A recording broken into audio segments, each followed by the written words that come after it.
ఏ మనిషి అయినా చరమదశకు చేరుకున్నప్పుడు గతాన్ని నెమరు వేసుకోకుండా ఉండడు. ఏం సాధించాను, తన వెనుక ఏం దిగబిడిచి వెళ్ళబోతున్నాడు, ఎన్నో ఆలోచనలు మనసులో ముసురుతూ ఉంటాయి. 80 ఏళ్లు దాటాయి భీష్మ తల్లి వసుధాదేవికి. ఆరోగ్యం పూర్తిగా సహకరించకపోయినా తన పనులు తాను చేసుకుంటూ ఉంది. ఎవరినొకరు తోడు తీసుకుని దగ్గరలో ఉన్న గుడికి కూడా వెళ్తూ ఉంది. ఒంటరిగా ఉన్నప్పుడు తనలో తాను మాట్లాడుకోవటం మొదలెట్టింది. గదిలోకి వచ్చిన భీష్మ అది గమనించాడు. ఏమిటమ్మా, నీ గదిలో ఎవరూ లేరుగా, ఎవరితో మాట్లాడుతున్నావు? దగ్గరకు వచ్చి అడిగాడు. కొడుకు దగ్గరకు పిలిచి పక్కన కూర్చోబెట్టుకుంది. నీకు ఎన్నో విషయాలు చెప్పాలనుందిరా అందామె. ఏదో అవసాన దశలో ఉన్నట్లు మాట్లాడుతున్నావే, నీకు 80 ఏళ్లే కదా, గట్టిగా ఉన్నావు. మరో 10-15 ఏళ్ళు ఢోకా లేదు. చివరి మాటలు చెప్పడానికి చాలా సమయం ఉంది. కొడుకు మాటలకు అడ్డొచ్చి, చావు చెప్పి రాదురా, దానికి ఇష్టమైనప్పుడు వచ్చి తలుపు తడుతుంది. బోలెడంత ఆస్తి ఉంది, పెద్ద హోదాలో ఉన్నాను, నీతో ఇప్పుడు రాను, మళ్ళీ రా అని అన్నా మాట వినదు. తాడు కట్టి లాక్కెడుతుంది. చావడానికి ఏముంది, ఎప్పుడైనా చనిపోవటానికి పెద్ద తెలివితేటలు కూడా అవసరం లేదు. ఇప్పుడే చనిపోబోతున్నానని కాదు నేను మాట్లాడేది. చావుకు గురించి నేను ఎప్పుడూ ఆలోచించను. ఎప్పుడు వచ్చి తలుపు తట్టినా ఇబ్బంది లేదు. చెప్పడం ఆపి 2 నిమిషాలు ఆగింది. తల్లి నెరచిన తలను నిమిరాడు. ఇప్పుడు నాకేం పనులు లేవు, నువ్వు చెప్పాలనుకుందంతా చెప్పు, నీ పక్కనే కూర్చుని శ్రద్ధగా వింటాను అన్నాడు. మాది సంపన్న కుటుంబం. మా అమ్మా నాన్నలకు 4 మగపిల్లలు, నేను ఒక్కతే ఆడపిల్లను. మగపిల్లలకు అడిగినవన్నీ కొనిచ్చేవాడు. ఆడపిల్లవి అడిగి ఏది తీసుకోకూడదు, ఏది ఇస్తే అది తీసుకోవాలి అనేది మా అమ్మ. మా నాన్న చనిపోయే ముందు ఆస్తిలో ఎక్కువ భాగం కొడుకులకు రాసేశాడు. నా పేరున కొద్దిపాటి ఆస్తి రాశాడు. అలిగి మా నాన్నతో పోట్లాడాను. నీకు మగపిల్లలంటేనే ఇష్టం, నాకు నామమాత్రంగా ఆస్తి ఇచ్చావు అన్నాను. వాళ్ళు అడిగినది వాళ్ళకి ఇచ్చేశాను. నేను ఇవ్వనన్నా నన్ను చిత్తగొట్టి ఆస్తి వాళ్ల పేరు మీద రాయించుకుంటారు. ఆ దుర్మార్గం కూడబెట్టిన సంపద జయిస్తుంది. మమతానురాగాలు మరచి మానవుడు దానవుడైపోతాడు ఆస్తి కోసం. గుర్రం గతి తప్పి దౌడు తీసినా, విచ్చలవిడిగా పరుగుబెట్టినా వెనకటి రోజుల్లో ఆ గుర్రాన్ని కాల్చిపడేసేవాళ్ళు. కొడుకులు దారి తప్పినా తండ్రి వాళ్ల ప్రాణాలు తీయలేడు. దేవుడే వాళ్ళని సన్మార్గంలో పెడతాడని నమ్మకంతో ఉంటాడు. నేను చెప్పేదేమిటంటే, సంపద సౌఖ్యాన్ని ఇవ్వదు. మంచి నడబడి ఉన్నవాడికి నేనిచ్చి పెళ్లి చేస్తాను. నువ్వు సుఖపడతావు, నిన్ను పువ్వుల్లో పెట్టి పూజిస్తాడు అని చెప్పాడు మా నాన్న. ఆయన మాటలు తలకెక్కలేదు. నన్ను ప్రేమించిన పేదవాణ్ణి కాదని ఊళ్ళో ధనవంతుడి కొడుకును పెళ్లి చేసుకున్నాను. మీ నాన్న నన్ను బంగారు పంజరంలో చిలుకలా మార్చేశాడు. నేను అడిగినవన్నీ తెచ్చి ఇచ్చేవాడు, కానీ ఇంట్లో నుండి బయటకు వెళ్ళనిచ్చేవాడు కాదు. మా అత్తగారు కూడా నన్ను సాధించేది. ఇంట్లో పనివాళ్లతో మాట్లాడినా ఆమెకు తప్పే. నువ్వు పుట్టావు, నీ పెంపకంలో జీవితంలో నేను పోగొట్టుకున్న వాటిని మర్చిపోయాను. నీ జీవితం కూడా పూలబాటలో సాగనివ్వకుండా అడ్డుపుల్ల వేశాడు మీ నాన్న. నువ్వు ప్రేమించిన అమ్మాయితో పెళ్లి చేస్తే ఆనందంగా ఉండేవాళ్ళు. నేను అమెరికా పంపించేశాడు. ఆ అమ్మాయిని ఇంటికి తీసురండి అని చెవిలో ఇల్లు కట్టుకుని చెప్పేదాన్ని. కష్టపడి సంపాదించిందంతా దారిన పోయేవాళ్ల పరం కావాలా అంటూ నా మాట చెల్లుబాటు కానిచ్చేవాడు కాదు. ఆ అమ్మాయి చనిపోయింది, మీ నాన్న చనిపోయాడు. మీ ఇద్దరికీ పుట్టిన బిడ్డ ఎక్కడున్నాడో ఎవరికీ తెలియదు. మీ నాన్న పిచ్చి పనులతో వారసులు లేకుండా చేసుకున్నా. మెల్లిగా చెప్పుకుపోయింది. నీ మనవరాలు క్షేమంగానే ఎక్కడో ఓ చోట ఉండి ఉంటుంది లేవే, ఏదో ఒక రోజు మన ఇంటికి వస్తుంది. నీ మనవరాలు పెళ్లి నువ్వు చూడాలి అన్నాడు భీష్మ హుషారుగా. భగవంతుడి దయ వల్ల నువ్వు అనుకున్నట్లే జరుగుతుందిలే, కానీ ఒక్క మాట అంది ఆమె. ఏమిటో చెప్పు ఆతృతగా అన్నాడు తల్లి చెయ్యి నిమిరి. ఆస్తి మాత్రం నా వారసులకు ఇవ్వద్దు, వాళ్ళ కాళ్ల మీద వాళ్ళు నిలబడనివ్వు. నీ ఆస్తి కోసం ఎదురు చూసే పరిస్థితి తీసుకురాకు అంది ఆమె. వసుధాదేవి మాటలు అతన్ని ఆలోచనలో పడేశాయి. అమ్మవారి గుడికి వెడదాం పదా అంది కనకమ్మ ధీరజ్తో. గుడికా, బోరు కొడుతుంది, నీతో గుడికి వెడితే, నువ్వెళ్ళు. అమ్మవారి అనుగ్రహం ఉంటే నీకు కుందనపు బొమ్మ వంటి అమ్మాయి ఇల్లాలవుతుంది. కుందనపు బొమ్మ అంటే సరయు అంటే అమ్మాయా? అవును అంది ఆమె నవ్వుతూ. నా బదులు నువ్వు మొక్కో అమ్మా, నువ్వే నాకు ప్రత్యక్ష దేవతవు. నీ రెక్కల కష్టం మీద చదువుకున్నాను. నీ చల్లని చూపులు నా మీద ఉన్నాయి కాబట్టే 5 అంకెల జీతం వస్తుంది నెల. రంగురంగుల పూలలో, పసిపిల్లల్లో, పచ్చని చెట్లలో భగవంతుడు కనిపిస్తాడు నాకు. నీతో పాటు గుడికి వెళ్లి దర్శనం కోసం క్యూలో నిలబడలేను. ప్రసాదం తెచ్చిపెట్టు, అమ్మ ఆశీస్సులు ఎప్పుడూ నాకుంటాయి అన్నాడతడు. అమ్మవారి ఆలయం చుట్టూ విశాలమైన ఆవరణ ఉందిరా. అక్కడ వేప చెట్టు, బాదం చెట్టు ఉన్నాయి. ఆ చెట్ల నీడలో కూర్చో, నాతో పాటు గుడికి లోపలికి రావద్దులే అంది ఆమె. అర్జెంట్ పని ఉందే తల్లి. సరయ్య వస్తానంది గుడికి, ఆ అమ్మాయిని తీసిపోతాలే, నీ పని నువ్వు చూసుకో. సర్లే వస్తాలే. లేచి నిలబడ్డాడు. అర్జెంట్ పని ఉందన్నావుగా. గుడి నుండి వచ్చాక పని పూర్తి చేస్తాలే. తలుపులకు తాళం వేసి మెట్లు దిగి కిందికి వచ్చారు. అప్పటికే గుడికి వెళ్ళటానికి సిద్ధంగా ఉంది. కనకమ్మ గారి కోసం ఎదురు చూస్తూ నిలబడింది సరయ్యు. మీకు గుడికి వెళ్ళే అలవాట్లేదని చెప్పారు కదా అంది సరయ్యు ధీరజ్ని చూసి. దేవుడంటే నమ్మకం లేక కాదండి, గుడికి వెళ్ళి వారి భక్తి తత్పరతను మెచ్చుకుంటాను. నేను ఉదయం పూట స్నానం చేశాక దేవుడికి నిర్మలమైన భక్తితో 1-2 పూలు సమర్పిస్తాను అన్నాడతడు సరయ్యు పక్కన నడుస్తూ. 1-2 పూలేమిటి? కొత్త ఎక్స్ప్రెషన్ మీ నుండి నవ్వుతూ అంది. పూల తీగలకి చెట్లకు ఉన్న పూలన్నీ దులిపేసి ప్లాస్టిక్ బ్యాగ్లో కుక్కేసి దేవుడి గుడికి వెళ్ళి ఇవ్వటం నచ్చదండి. పూలల్లో ఉండే మకరందం కోసం సీతాకోక చిలుకలు, తేనెటీగలు, హమ్మింగ్ బర్డ్స్ వస్తాయి. మనం పూలన్నీ దులిపేస్తే వాటికి ఆహారం దొరకదు. చెట్లకే పూలుంటే కళగా కనిపిస్తాయి. సీతాకోక చిలుక అందంగా పూల చుట్టూ తిరుగుతూ ఉంటే దైవదర్శనం అయినంత తృప్తిగా ఉంటుంది ఆ దృశ్యం చూడగానే. మీ వివరణ బాగుంది. పెద్ద పెద్ద బిల్డింగ్లు కట్టించకుండా ఇంటి చుట్టూ మరిన్ని పూల మొక్కలు పెంచుకుంటే పూజకు సీతాకోక చిలుకలకు సరిపోతాయి కదా పూలు. అవి తేనె తాగాక ఆ పూలు తెచ్చి దేవుడికి ఇస్తే వద్దు ఎంగిలి పూలు అని అన్నాడు కదా దేవుడు. మొన్న నేను తల నిండా పూలు తురుముకుంటే వనలక్ష్మిలా ఉన్నారని కాంప్లిమెంట్ ఇచ్చారుగా అందే ఆమె. మీ వివరణ మరింత బాగుంది, మీరే గెలిచారు అన్నాడు ఆమె కళ్ళలోకి చూస్తూ. గుడిలోకి వచ్చేసా, మీ దృష్టి నా మీద కాదు ఉండవలసింది అంది మెల్లిగా. స్తంభాల మీద, గోడల మీద ఉన్న శిల్పాల మీద అతడి దృష్టి పడింది. తాపి ధర్మారావు రాసిన దేవాలయాలపై బూతుబొమ్మలు ఎందుకు? పుస్తకంలోని విషయాలు గుర్తుకొచ్చాయి. ప్రతి విషయాన్ని నిశ్చితంగా పరిశీలించే ఆయన దృష్టిని మెచ్చుకున్నాడు మనస్సులో. అమ్మవారి దర్శనమయ్యాక ఆలయ ప్రాంగణంలో కూర్చున్నారు వాళ్ళిద్దరూ. కనకమ్మ దీపారాధన ఒత్తుల కోసం పూజా సామాగ్రి అమ్మే స్టోర్కి వెళ్ళింది. అమ్మవారిని ఏం కోరుకున్నారు? ఏది కోరుకోను ఎప్పుడు. అమ్మవారి అనుగ్రహం ఉంటే అన్నీ దక్కుతాయి. మనం మంచి పనులు చేస్తే అమ్మ అనుగ్రహం ఎప్పుడూ ఉంటుంది. చెడ్డ పనులు చేస్తే ఆగ్రహిస్తుంది, ఏదో ఒక రోజు వాతలు పెడుతుంది అన్నాడతడు. చక్కగా చెప్పారు. అనుగ్రహం దక్కినట్లేనా? అనుగ్రహం ఉంది కాబట్టే మీతో పాటు గుడికి రాగలిగాను. మీ పక్కనే నిలబడి అమ్మకు నమస్కరించాను. చల్లని చూపులతో ఆశీస్సులు తెలిపింది దుర్గమ్మ. నవ్వుకుంది సరయ్యు. సుందరం నుండి ఫోన్ వచ్చింది భీష్మకి. అతడు బాల్య స్నేహితుడు. తను అనుకున్నట్లు జీవితాన్ని గడిపాడు. ఎక్కడా రాజీ పడలేదు. ఎక్కడో 100కో 1,00,000కో ఒకరు తారసపడతారు. ఒంట్లో నలతగా ఉంది, బాగుండటం లేదు, నీతో మాట్లాడాలనిపిస్తోంది, వీలుంటే రారా అన్నాడు సుందరం. అతడుండేది పెద్దపల్లిలో. కారులో వెళ్ళాలి. 5-6 గంటల ప్రయాణం. వెంటనే తిరిగి రాలేడు. ఒకరోజు అక్కడే ఉండి మరుసటి రోజు రావాల్సి ఉంటుంది. డ్రైవర్ని తీసుకువెళ్ళటం కంటే ధీరజ్ సరయులతో వెళ్ళటం బాగుంటుంది అనుకున్నాడు. కేశవరం సిమెంట్ ఫ్యాక్టరీ, రామగుండం ఎరువుల కర్మాగారం, థర్మల్ పవర్ స్టేషన్ అన్నీ దగ్గరలోనే ఉన్నాయి. వాటన్నింటినీ చుట్టి రావచ్చు. కారులో పెద్దపల్లి చేరుకున్నాడు. ధీరజ్ కార్ డ్రైవ్ చేశాడు. మేమిద్దరం హైదరాబాద్లో పుట్టి పెరిగాం. ఒకే స్కూలు, కాలేజీలో చదివాం. బీటెక్ దాకా ఇద్దరి ప్రయాణం ఒకే దారిలో సాగేది.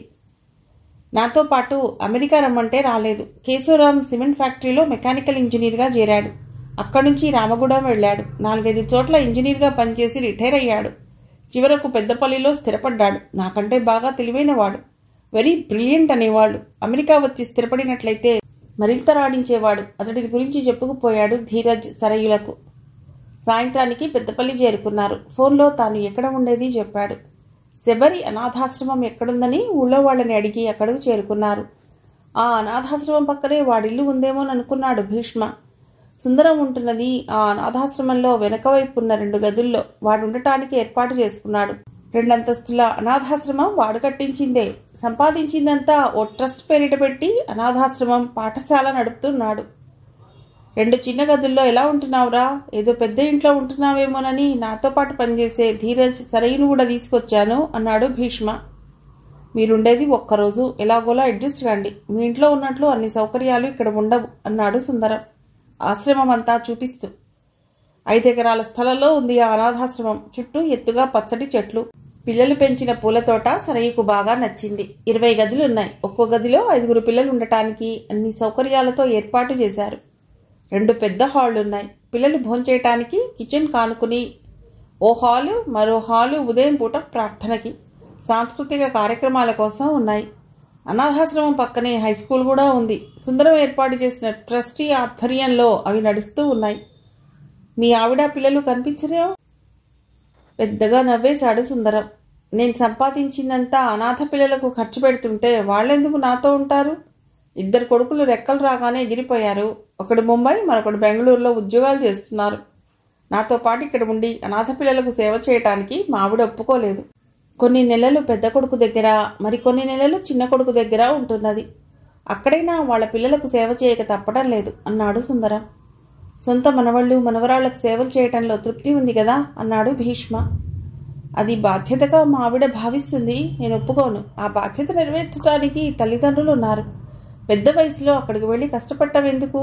పేద పిల్లల్ని ఆదుకుంటే పుణ్యం అన్నాడతడు. మీ అబ్బాయిలు నీ భార్య అప్పుడప్పుడు ఇక్కడికి వచ్చి పెడుతుంటారా? నాతో మాట్లాడరు వాళ్ళు. మాట్లాడాలని నాకు అనిపించదు. నువ్వు అడిగావు కాబట్టి వాళ్ళ గురించి చెప్పాను కానీ వాళ్ళు నాకు గుర్తుకు రారు. సొంత ఇల్లు ఏర్పరచుకోకుండా అనాథ పిల్లలతో ఉంటున్నానని మా ఆవిడ కోపం. ఆస్తులు సంపాదించి ఇవ్వలేదని 2 అబ్బాయిలకు నా పొడగిట్టదు.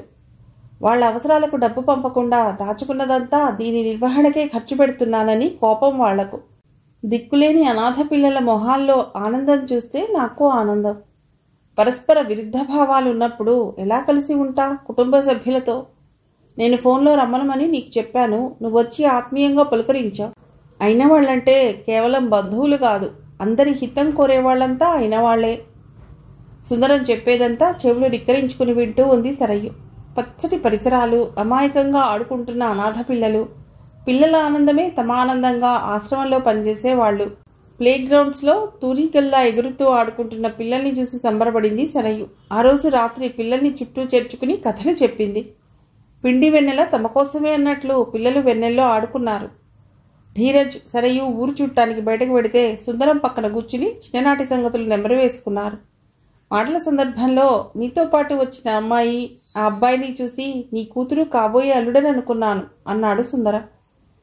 ఎలా అనుకున్నావు? నాకు పెళ్లి కాలేదుగా, బ్రహ్మచారిగానే ఉండిపోయినట్లు నీకు తెలుసు కదా. మనం బీటెక్ చదువుకునే రోజుల్లో నువ్వు సావేరి చెట్టాపట్టాలు వేసుకుని తిరుగుతూ ఉండేవాళ్ళు. ఆ తర్వాత నువ్వు అమెరికా వెళ్ళిపోయావు. ఆ అమ్మాయి గర్భవతి అవ్వటం, ఆడపిల్లను కనటం నాకు తెలుసు. అక్కడి నుంచి నేను బసంత్ నగర్ వచ్చి కేశవరాంలో చేరాక నీ సంగతులు తెలియలేదు. ఈ మధ్య నీతో ఫోన్లో మాట్లాడినప్పుడు భార్యాపిల్లల గురించి అడిగితే జవాబు చెప్పకుండా దాటేశావు. సరయ్యులో సావేరి పోలికలు కనిపిస్తే నీ కూతురని అనుకున్నాను అన్నాడు సుందరం. వాళ్ళిద్దరూ మాట్లాడుకుంటూ ఉండగా సరయ్య గదిలోకి వచ్చింది. వాళ్ళు కూర్చున్న గదిలోనే ఆమె బ్యాగ్ ఉంది. ఆ బ్యాగ్లో ఉన్న సెల్ ఫోన్ కోసం వచ్చింది ఆమె. ఫోన్ తీసుకుని గదిలో నుండి బయటికి వెళ్ళింది. మనం మాట్లాడుకున్నది విని ఉంటుందా? ఆదుర్దాగా అడిగాడు భీష్మ. వినే ఉంటుంది. వింటే మాత్రం నీకెందుకు అంత ఆదుర్దా? నిజంగానే నీ కూతురా? మిత్రుడిని అడిగాడు. అవునన్నట్లు తలుపాడు భీష్మ. నువ్వు కంగారు పట్టవెందుకు? ఏదో ఒక రోజు తెలుస్తుంది. ఎల్లకాలం దాచలేవు కదా. తన తల్లికి ద్రోహం చేసింది నువ్వేనని తెలిసి నీకు దూరంగా వెళ్ళిపోతుంది. కానీ రక్త సంబంధం ఉంటుంది కదా, కొంతకాలం తర్వాత ఆ కోపం తగ్గి నీకు దగ్గర అవుతుందిలే అన్నాడు సుందరం. నిట్టూర్పు విడిచాడు భీష్మ. జరిగేది జరుగుతుంది, జరగబోయేది తను ఆపలేడు అనుకున్నాడు. నా భార్య కొడుకులు నన్ను అసహ్యించుకుంటున్నా నేను మంచాన పడి కాలు చెయ్యి ఆడని పరిస్థితి వస్తే నన్ను చూడటానికి రాకుండా ఉంటారా? రక్తపాసం వెంటబడి వాళ్ళని ఇక్కడికి లాక్కొస్తుంది. అలాగే ఏదో ఒక రోజు నీ కూతురు నిన్ను అర్థం చేసుకుంటుందిలే. భీష్మ భుజం మీద చేయి వేసన్నాడు సుందరం. నీ ఆరోగ్యం ఎలా ఉందిరా? మిత్రుడిని అడిగాడు భీష్మ. 1 రోజులు బాగుంటే 1 రోజులు మంచం మీద పడి ఉంటున్నాను. నేను నా కోసం బతకటం లేదు. అనాథ పిల్లలకు అండగా ఉండాలని తపన పడుతూ బతుకుతున్నాను. ఆ తపనే మరికొన్ని రోజులు బతికేటట్లు చేస్తుంది. ఏ క్షణంలో రాలిపోయినా దిగుల్లేదు అన్నాడు సుందరం గడ్డాన్ని సవరించుకుంటూ. భీష్మ సుందరం మధ్య జరిగిన సంభాషణ విన్నది సరయు. ఆ రోజు నుండి భీష్మగారితో వెనుకటిలా మాట్లాడలేకపోతోంది. ముభావంగా ఉండిపోతోంది. అంతకుముందే ఏవో అనుమానాలు ఆమెలో పొడచూపాయి. ఓసారి భీష్మ, మీ అమ్మగారి పేరేమిటని అడిగితే సావేరి అని చెప్పింది. ఏదో తెలియని ఆనందంలో నీ దగ్గర ఫోటో ఉందా అని అడిగితే చూపించింది. ఆ ఫోటో చూసి ఉలిక్కి పడ్డాడు. ఏదో చెప్పాలనే ఆరాటం ఆయన మొహంలో కనిపించింది. మరోసారి లాలిత్య తల్లికి చికిత్స చేయించడానికి డబ్బు అవసరమైతే మరో ప్రశ్న వేయకుండా డబ్బిచ్చాడు. భీష్మ తల్లిగారు ఓసారి తన కొడుకు ఓ అమ్మాయిని ప్రేమించాడని, ఆ అమ్మాయి చనిపోయిందని చెప్పింది. ఆ అమ్మాయి ఫోటో కొడుకు గదిలో ఉందని చెప్పింది. వాళ్ళింటికి వెళ్ళి భీష్మగారి గదిలో ఉన్న ఆ ఫోటో చూస్తే అసలు విషయం తెలుస్తుంది. ఆమె తన తల్లో కాదో తెలిసిపోతుంది. భీష్మ ఐటీ కార్పొరేట్స్ మీటింగ్ జరుగుతుంటే ధీరజ్ను తీసుకుని వెళ్ళాడు. అదే మంచి సమయం అనుకుని వాళ్ళ ఇంటికి వెళ్ళింది. వసుధాదేవి హాల్లో కూర్చుని లలితా సహస్రనామ స్తోత్రం చదువుతూ కనిపించింది. సరైని చూసి సంబరపడింది. లలితాదేవిని స్తుతిస్తూ ఉంటే నువ్వు గుర్తుకొచ్చావు, తలెత్తి చూస్తే ఎదురుగా నువ్వు, ఆశ్చర్యంగా ఉంది అంటూ సరయు చేయి పట్టుకుని పక్కన కూర్చోబెట్టుకుంది. కాసేపు అవి ఇవి మాట్లాడాక అసలు విషయంలోకి వచ్చింది సరయు. మీ అబ్బాయి పెళ్ళెందుకు చేసుకోలేదు అని అడిగింది. ఇంతకుముందే నీకు చెప్పాను కదా, సావేరి అనే అమ్మాయిని చదువుకునే రోజుల్లో ప్రేమించాడు. ఆస్తి లేని అమ్మాయిని ప్రేమిస్తున్నాడని మా వారికి తెలిసి భీష్మను ఆ అమ్మాయిని కలవనీయకుండా కట్టడి చేశాడు. మనసులో ఉన్నవాళ్లు ఒకరికొకరు మనసు ఇచ్చిపుచ్చుకున్న వాళ్ళు ఆగుతారా? మా వాడిని అమెరికా పంపించేశాడు. ఆ అమ్మాయి ఓ బిడ్డను కన్నట్లు తెలిసింది. వాడక్కడా ఈమెక్కడ, చదువు అయిపోయాక రావచ్చు కదా, తిక్క సన్నాసి. అక్కడే ఉండిపోయి సంపాదనలో పడిపోయాడు. ఆ అమ్మాయి చనిపోయింది. వీడేమో ఇప్పుడు ఆ అమ్మాయిని తలుచుకుంటూ బాధపడుతూ ఉంటాడు. ఆ అమ్మాయి ఫోటో ఉందా నాయనమ్మ? సరైన నాయనమ్మ అనేసరికి మురిసిపోయింది. మేడ మీద మా అబ్బాయి గదిలో పెద్ద సైజు ఫోటో ఉంది, వెళ్ళి చూసిరా. నేను మెట్లెక్కలేను. ఎడంవైపు ఉన్న గదిలోకి వెళ్ళి చూడు అందే ఆమె. మెట్లెక్కి ఆ గదిలోకి వెళ్ళింది. పెద్ద గదే అది, కళాత్మకంగా తీర్చిదిద్ది ఉంది. ఖరీదైన ఫర్నిచర్తో షెల్ఫ్లో పుస్తకాలు, ఇత్తడి బుద్ధుడు, క్యాండిల్ స్టాండ్ కనిపించాయి. విండోలకు ముదురు ఆకుపచ్చ రంగు కర్టెన్స్, గోడలకు గోధుమ రంగు పెయింట్ వేసి ఉంది. కలంకారీ డిజైన్ కార్పెట్ పరిచి ఉంది ఆ గదిలో. ఆ గది పక్కనే బెడ్రూమ్, స్టడీ రూమ్ ఉన్నాయి. బెడ్రూమ్లో గోడకమర్చిన లైఫ్ సైజ్ ఫోటో కనిపించింది. ఆ ఫోటో తన తల్లి సావేరిదే. కళ్ళార్పకుండా ఆ ఫోటో కేసి చూస్తూ ఉండిపోయింది. కన్న తల్లి ఎదురుగా నిలబడి పలకరిస్తున్నట్లు అనిపించింది. తిరిగి వచ్చేయబోతుంటే ఆల్బమ్స్ కనిపించాయి. ఒక ఆల్బమ్ భీష్మ అమెరికాలో దిగిన ఫోటోలు కనిపించాయి. పైపైన చూసి పక్కన పెట్టేసింది. రెండో ఆల్బంలో ఎక్కువ ఫోటోలు లేవు. భీష్మ, తన తల్లి సావేరి ఇంజనీరింగ్ కాలేజీలో పట్టాలేసుకుని దిగిన ఫోటోలు. ఎంత అందంగా ఉందమ్మా! అప్పుడే వెలిగించిన దీప కళికలా ఉంది. చాలాసేపు అమ్మ ఫోటోను చేత్తో నిమురుతూ ఉండిపోయింది. మనసు కురిసే ఉదయాన తళుక్కున మెరిసే సూర్యకిరణంలా కనిపించింది. అంత అందమైన ఆమెను భీష్మ ఎందుకు దూరం చేసుకున్నాడు? అమ్మ ఫోటోను ముద్దు పెట్టుకుంది. అమ్మను మించిన దైవం ఉంటుందా? తను పసిపాపాయిగా ఉన్నప్పుడు, తన పెదాలు కదిలినప్పుడు తొలిసారిగా అమ్మ అనే పదం వచ్చి ఉంటుంది. తనకే కాదు, అందరూ మొదట ఉచ్చరించే పదం అమ్మ. అమ్మ మనసు అమృతం అని భానుమూర్తి తాత చెప్తూ ఉండేవాడు. పూలతో ఎన్ని పూజలు చేసినా అమ్మ రుణం తీర్చుకోగలదా? భీష్మ ఒత్తిడితో అమ్మ అబార్షన్ చేయించుకుని ఉంటే తనెక్కడుండేది? తన మనస్సు, శరీరం అన్నీ ఆ అమ్మవే. చిన్నప్పుడు తనకేదైనా కష్టం వచ్చినా, బాధ కలిగినా అమ్మకే చెప్పుకునేది. తన బర్త్డేకి గిఫ్ట్గా డైరీ కొని కారులో వస్తూ యాక్సిడెంట్లో చనిపోయింది. తన గురించి ఆలోచిస్తూనే చనిపోయి ఉంటుంది. అమ్మా, మరొక్కసారి నా బిడ్డగా జన్మించు. అదొక్కటే నీ రుణం తీర్చుకునే మార్గం. అమ్మను తలుచుకుంటేనే మానసిక స్థైర్యం ఏర్పడుతుంది. కవి అన్నట్లు, అమ్మన్న మాట కన్నా కమ్మని కావ్యం ఎవరు రాయగలరు? నీటి మీద రాతులు రాసి నావ వెళ్ళిపోయినట్లుగా అమ్మ తనను ఒంటరి చేసి వెళ్ళిపోయింది.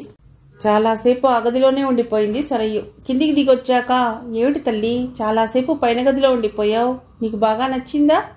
సావేరి ఫోటో చూసావా అడిగింది వసుధాదేవి. అమ్మను కోల్పోయానన్న బాధ సుళ్ళు తిరిగింది మనస్సులో. ఉద్వేగంతో ఊగిపోయి చిన్నపిల్లలా ఏడ్చేసింది వసుధాదేవి ఒళ్ళో తలబెట్టుకుని. ఆ అమ్మాయి ఎందుకు ఏడుస్తుందో తెలియక కంగారు పడింది పెద్దామె. బెంగళూరు నుండి తిరిగి వచ్చేశారు భీష్మ, ధీరజ్లు ఫ్లైట్లో.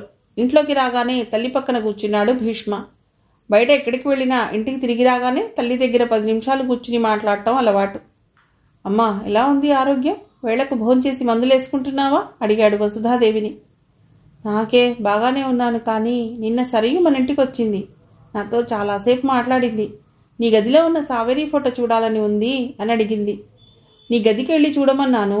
అరగంట సేపు నీ గదిలోనే ఉంది. కిందకొచ్చాక ఏదో భావోద్రేకంతో కంటితడి పెట్టుకుంది. ఏడుస్తూ నా ఒళ్ళో తలబెట్టుకుంది. కాసేపటికి తేరుకుని ఇంటికెళ్ళిపోయింది. ఎందుకమ్మా ఆవేదన అని అడిగితే సమాధానం చెప్పలేదు. జరిగింది భీష్మకు చెప్పింది. నా గదిలో ఉన్న ఫోటో ఎవరితో కాదు, సరయు అమ్మదే అన్నాడు మెల్లిగా. సరయు నీ కూతురా? నా మనువురాలేనన్నమాట. ఎంత సంతోషాన్ని కలిగించే వార్త చెప్పావురా? ఆనందంతో పొంగిపోయింది. వంట మనిషిని పిలిచి స్వీట్ చేసి పట్టుకురమ్మంది. నాకు గాబరాగా ఉందమ్మా. వాళ్ళమ్మని లోబరుచుకుని గర్భం వచ్చాక వదిలేసి వెళ్ళింది నేనేనని సరయుకు తెలిసిపోయింది. మన ఇంటికి వస్తుందో రాదో, నాతో మాట్లాడుతుందో లేదో, నేను టెన్షన్లో ఉన్నాను అన్నాడు తలబట్టుకుని. ఆ అమ్మాయి చిన్నపిల్ల, నిదానంగా అన్ని తెలుసుకుంటుంది, నీకు దగ్గర అవుతుంది. ఆ అమ్మాయి మొహంలో దారి తప్పిన పసిపాప అమాయకత్వం గోచరిస్తుందిరా. నువ్వేం దిగులు పడకు అంది ఆమె భీష్మ భుజం నిమిరి. నిన్న సాయంత్రం 2 సార్లు ఫోన్ చేస్తే సరయు మాట్లాడలేదు. హైదరాబాద్ చేరుకున్నాం అని ఇంతకుముందు ఫోన్ చేస్తే సమాధానం లేదు. వాళ్ళమ్మకు ఉన్నంత పట్టుదల, కోపం ఉన్నట్లున్నాయి. సోఫాలో వెనక్కు జారగిలబడి తలవాలు చేశాడు. మీ నాన్న లక్షణాలు నీకు కొన్ని వచ్చాయి. అందుకే సావరిని దూరం చేసుకున్నాం. అప్పట్లో డబ్బు, మేడలు, మిద్దెలు ఉన్నాయన్న అహం ఉండేది. నువ్వు చెప్పినట్లు ఆ అమ్మాయి అబోర్షన్ చేయించుకుంటుందనుకున్నావు. నీ మాట వినలేదని మాట్లాడటం మానేశావు. సావేరికి ఆత్మాభిమానం ఎక్కువ. పెళ్లి చేసుకోకుండా అమెరికా వెళ్ళిపోవటమేమిటి? తండ్రి మాటలు విని డూడు బసవన్నలా తల ఊపడమేమిటి? ఇటువంటి అబ్బాయినా నేను ప్రేమించిందని చంపలేసుకుని నీకు దూరంగా జరిగిపోయింది. ఏదో అప్పట్లో అలా అన్నీ తోసుకొచ్చాయి. ఇప్పుడు పశ్చాత్తాపం మొదలైంది నీలో. నీ కూతురు నువ్వు మారిన మనిషివని గుర్తించిందిలే. తల్లి మాటలతో కొంతమేరకు సాంత్వన కుదిరింది భీష్మలో. ధీరజ్ ఫోన్ చేశాడు. సరే, ఇంట్లోనే ఉందా? ఫోన్ చేసినా రెస్పాన్స్ లేదు అన్నాడు భీష్మ. ఇంటికి చేరుకోగానే సరైతో మాట్లాడదాం అనుకున్నాను సార్. ఇంట్లో లేదు. మా అమ్మని అడిగాను. ఆ అమ్మాయి తాతగారింటికి వెళ్ళిందిట రాత్రి. ఉద్యోగానికి రాజీనామా చేస్తున్నానని నిఖిత్తో చెప్పిందిట. కారణం ఏమిటని అతడు నన్ను అడుగుతున్నాడు. ఏదో చిన్న మిస్అండర్స్టాండింగ్ అయి ఉంటుంది. తప్పకుండా తిరిగి వచ్చేస్తుంది అని చెప్పాను వాళ్లకు అన్నాడు అతడు.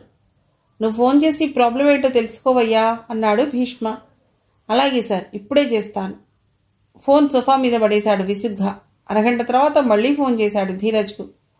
ఫోన్ స్విచ్ ఆఫ్ చేసి ఉంది. No response. నువ్వో పనిచేయి ధీరజ్, వెంటనే సరై తాతగారింటికి వెళ్ళు. నచ్చజెప్పి తీసుకొచ్చేయి. నీ మాట వింటుంది అన్నాడు భీష్మ కంగారుగా. మీరెందుకు కంగారు పడుతున్నారు? 2-3 రోజుల్లో వచ్చేస్తుంది. ఇంకా ఏదో మాట్లాడబోతుంటే అతడి మాటలకు అడ్డొచ్చి నువ్వు వెంటనే బయలుదేరు. Quick, don't waste time. గొంతు వెంచి అనేశాడు భీష్మ. కాఫీ కప్పు తెచ్చి ఇచ్చింది కనకమ్మ. అసలేం జరిగిందమ్మా? భీష్మ గారు ఎందుకు కంగారు పడుతున్నారు? ఉద్యోగానికి రాజీనామా చేయవలసిన అవసరం ఏమొచ్చింది? ఒకవేళ ఆ ఉద్యోగం నచ్చకపోతే మరో ఉద్యోగం కోసం ప్రయత్నించవచ్చు కదా ఇక్కడే ఉండి. జరిగిందంతా చెప్పాడు. కన్నతల్లికి ద్రోహం చేసిన వ్యక్తి దగ్గర పనిచేయను. అతడి మొహం చూడటానికి ఇష్టం లేదని చెప్పింది నాకు. భీష్మ గారింట్లో వాళ్ళమ్మ ఫోటో చూసిందిట. సరయు కడుపున పడగానే నిర్దాక్షిణ్యంగా పట్టించుకోకుండా అమెరికా వెళ్ళిపోయాట. వాళ్ళ నాన్నకు భయపడి సరయు తల్లిని పెళ్లి చేసుకోలేదుట. తను అసహ్యించుకునే వ్యక్తి దగ్గర పనిచేయనని తాతగారింటికి వెళ్ళింది అంది కనకమ్మ. వాళ్ళ తాతగారింటి అడ్రస్ ఇచ్చిందా? తన అడ్రస్ భీష్మగారికి చెప్పొద్దని నీకు మాత్రమే అడ్రస్ ఇవ్వమంది. అడ్రస్ కాగితం తెచ్చి ధీరజ్కి ఇచ్చింది. నాతో పాటు నువ్వు రావాలమ్మా. నేనెందుకురా? నువ్వు వెళ్ళి మాట్లాడి తీసురా. అది కాదమ్మా, గతంలో జరిగిన దానికి భీష్మగారు ఎంతో బాధపడుతున్నారు. తను ప్రేమించిన అమ్మాయి పట్ల తన ప్రవర్తనకు తనే సిగ్గుపడుతున్నానని ఎన్నోసార్లు నాతో అన్నారు. ఆయన పశ్చాత్తాపడుతున్నప్పుడు గతం తవ్వుకోవడంలో ప్రయోజనం ఉండదు. నువ్వు సరైకు నచ్చ చెప్పగలుగుతావు. నువ్వు కూడా రా అమ్మా అడిగాడు తల్లిని. కొడుకు మాట కాదనలేకపోయింది. చిన్న బ్యాగ్లో బట్టలు సర్దింది. వాళ్ళు బయలుదేరే సమయానికి భీష్మ వచ్చేశాడు కారులో. నువ్వింకా బయలుదేరలేదా అన్నాడు భీష్మ అసహనంగా. మా అమ్మగారిని కూడా తీసుకువెడుతున్నాను. సరైకు మా అమ్మగారంటే గురి. ఆమె చెప్తే కాదనదు. కమలమ్మకు చేతులు జోడించి నమస్కరించాడు భీష్మ. నన్ను డాడీ అని పిలవకపోయినా పర్వాలేదు. క్షమించమని నా మాటగా చెప్పండి. ఇంతకంటే ఎక్కువగా చెప్పలేను. పొర్లుకొస్తున్న దుఃఖాన్ని అదుపులో పెట్టుకునే ప్రయత్నం చేస్తూ అన్నాడు. మీరు పెద్దవారు. కూతుర్ని తండ్రి క్షమించమని ప్రాధేయపట్టవేమిటి? మా ప్రయత్నం మేం చేస్తాం. నచ్చజెప్పి హైదరాబాద్ తీసుకువస్తాం సరయ్యును అంది కనకమ్మ భీష్మకు ప్రతి నమస్కారం చేస్తూ. మీరు వస్తారా? భీష్మను అడిగాడు ధీరజ్. భూమిలోకి కుంగిపోయాను. మళ్ళీ మొక్కలా పెరిగి ఎదగాలంటే మీరందరూ నీళ్లు పోసి ప్రాణం పోస్తేనే. మీరు వెళ్ళిరండి అనేసి వెళ్ళిపోయాడు. ముందుగా చెప్పకుండా సడన్గా హైదరాబాద్ నుండి ఎందుకు మనవరాలొచ్చిందో తికమకపడ్డాడు భానుమూర్తి. మిమ్మల్ని చూడాలనిపించి వచ్చి ఉంటుంది. దానికి కూడా కంగారు పడాలా అంది రత్నాంబ. ఏం పని మీద వచ్చారని? వచ్చిన రోజే అడిగితే బాగుండదని ఊరుకున్నాడు. మరుసటి రోజు సాయంత్రం పూట ఇంటి ముందు వైపున్న ఖాళీ స్థలంలో కుర్చీ వేసి కూర్చునింది. తను ఆ ఇంట్లో ఉన్నప్పుడు ఇంటి చుట్టూ పూల మొక్కలు, కూరగాయల మొక్కలు ఎంతో శ్రద్ధగా పెంచేది. ఇప్పుడు ఒక్క మొక్క లేదు. తాత, అమ్మమ్మ పెద్దవాళ్ళయ్యారు. వాళ్ళెక్కడ మొక్కల్ని పెంచుతారు? నీళ్ల సమస్య కూడా ఉందిట. ఎప్పుడో 20 ఏళ్ల కిందట వేసిన బోరు. వేసవిలో బోరేసినా నీళ్లు రావటం లేదు. మరింత లోతుగా కొత్త బోరు వేస్తే గానీ నీళ్లు వచ్చే పరిస్థితి లేదు. మున్సిపాలిటీ పైపుల నుండి వచ్చే నీళ్లు అంతంత మాత్రమే. తన సమస్య గురించి ఆలోచించడం మానేసి ఇక్కడి సమస్యల గురించి ఆలోచిస్తున్నదేమిటి? ఇక్కడే ఉండిపోతుందా? హైదరాబాద్ తిరిగి వెళ్ళదా? మరో ప్రాంతంలో ఉద్యోగ ప్రయత్నం చేసుకోవాలి. రత్నాంబ సరయ్యకు ఎదురెదురు సేవలు చేస్తూ ఉంది. తను ఉద్యోగం మానేశానని చెబితే ఎలా ప్రవర్తిస్తుందో, ఇక్కడే ఉండిపోతానంటే ఏమంటుందో. రత్నాంబ ఇంట్లో నుంచి 2 ప్లాస్టిక్ కుర్చీలు బయట వేసింది. భానుమూర్తి వచ్చి బయట కుర్చీలో కూర్చున్నాడు. ప్లేట్లలో వేడివేడి పకోడీ తీసుకొచ్చింది. ఉద్యోగం మానేశాను తాత, అంది సరయ్య మెల్లిగా. నెలకు ₹1,00,000 పైగా జీతం. మీ యజమాని తండ్రిలా చూసుకుంటున్నాడని మీ తాతకు చెప్తూ ఉన్నావు. ఉద్యోగం మానేయటం ఏమిటి? మరో ఉద్యోగం వచ్చిందా ఏమిటి? వాళ్ళు ఎక్కువ జీతం ఇస్తామన్నారా? ప్రశ్నల వర్షం కురిపించింది రత్నాంబ. భానుమూర్తి మౌనంగా ఉండిపోయాడు. తండ్రిలా చూడటం కాదు, అతడే నాకు తండ్రి, నాకు జన్మనిచ్చింది. మీ యజమానికి పెళ్లి పెటాకులు లేవు, పిల్లలేరని చెప్పావు. నిన్న దత్తత తీసుకుంటానంటున్నాడా? అందుకే ఉద్యోగం మానేశావా?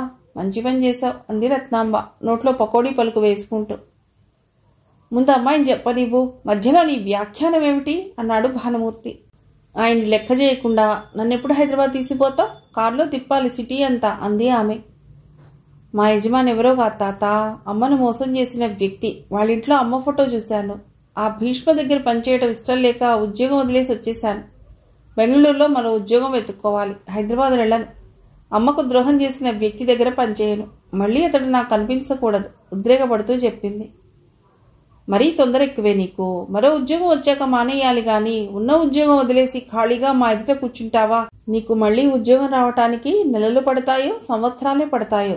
పేపర్లలో చూస్తున్నాం కదా ఉద్యోగాలు దొరకటం లేదని, ఉద్యోగం చేస్తున్న వాళ్ళని కూడా పీకేస్తున్నారని, అంది రత్నాంబ.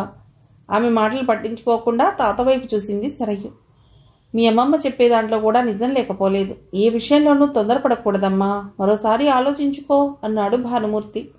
అతని దగ్గర పనిచేయొద్దు, మరో చోట ప్రయత్నించు, అప్పటిదాకా ఇక్కడే ఉండు అని తాత అంటాడేమోని అనుకుంది. కూతురి జీవితంలో నిప్పులు పోశాడు, అతడి పేరు కూడా తలవడమే పాపం అని చెప్పేవాడివి కదా తాత. కొన్నాళ్లపాటు అతడి కంపెనీలో ఉద్యోగం చేయమన్నట్లు చెప్తావే, అంది సరయ్య విస్మయంగా. ఆ కంపెనీలో ఉద్యోగం బాగానే ఉందన్నావు. నువ్వంటే ప్రత్యేకమైన అభిమానం, వాత్సల్యం చూపిస్తున్నప్పుడు అక్కడ మరికొంతకాలం చేయటంలో తప్పే ఉంది. మరో ఉద్యోగం వచ్చాక అక్కడికి వెళ్లకు, అతడికి కనిపించకు. వివరణ ఇచ్చే ప్రయత్నం చేశాడు భానుమూర్తి. వాళ్ళమ్మలాగే నీ మనవరాలికి కూడా తిక్కుంది. వాళ్ళమ్మ అతడి వెంటబడి తిరిగి కడుపు తెచ్చుకుని అబోర్షన్ చేయించుకోమంటే అది తప్పుగా దోచింది. మొండి పట్టుదలతో అమెరికాలో ఉన్న అబ్బాయి ఫోన్ చేస్తున్నా సమాధానం ఇచ్చేది కాదని చెప్పేవాడివి కదా. అతని మొహం చూడటానికి కూడా ఇష్టపడలేదు. ఈ రోజుల్లో పెళ్లి కాకముందు కడుపు తెచ్చుకుని అబోర్షన్ చేయించుకునేవాళ్లు కోకొల్లలు. ఆ భీష్మ మాట వినకుండా మూర్ఖంగా నీ కూతురు ప్రవర్తించింది. ఆమె మాటలు భానుమూర్తికి నచ్చలేదు. తల్లిని రత్నాంబ తప్పుపట్టడం సరయ్యకు అస్సలు నచ్చలేదు. చట్టం దృష్టిలో పెళ్లి కాని అమ్మాయి ఓ అబ్బాయితో కొన్నాళ్లు సహజీవనం చేశాక గర్భవతి కావచ్చు. సహజీవనం చేసిన వ్యక్తి తనను వదిలేసినా ఆ బిడ్డను ఆ తల్లి పెంచుకోవచ్చు. పేగుబంధం అది. పెళ్ళయ్యాక పుట్టిన బిడ్డలకు ఏ హక్కులుంటాయో పెళ్లి కాకుండా కన్నబిడ్డకు కూడా అవే హక్కులుంటాయి. సమాజం దృష్టిలో పెళ్లి కాకుండా బిడ్డను కనడం తప్పుగా కనబడవచ్చు. గర్భం ఉంచుకోవాలో తీసివేయించుకోవాలో నిర్ణయించుకునే హక్కు 18 ఏళ్లు దాటిన ప్రతి ఆడపిల్లకు ఉంది. అమ్మ విషయంలో తన కడుపులో పెరుగుతున్న బిడ్డ ఇద్దరి ప్రేమికుల అమితమైన ప్రేమానురాగాలకు ప్రతిరూపం అనుకుంది. ఆ బిడ్డ ప్రేమ ఫలం. ప్రేమికుల ఇద్దరి మధ్య మనస్పర్ధలొచ్చినా విడిపోయినా ఆ బిడ్డ తప్పులేదుగా. గర్భంలో ఉండగానే చిదిమేసి బయటపడేయడం ఎందుకు అని అనుకుంది అమ్మ.